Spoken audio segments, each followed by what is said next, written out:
As part of her Dairyland campaign tour, Wisconsin Senator Tammy Baldwin stopped at the glass manufacturer BenShot in Appleton this afternoon. Throughout this week, the Democratic senator has been traveling across the state to speak with small businesses as part of her re-election campaign.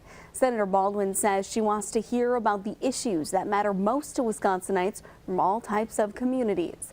By the end of the week, Senator Baldwin will have traveled nearly 1,400 miles across 19 counties in Wisconsin. One of the things that I learned about BenShot is a great made in Wisconsin, made in America product, but they were getting fraudsters overseas, particularly in China, trying to mimic their products and trying to pretend they were made in America products.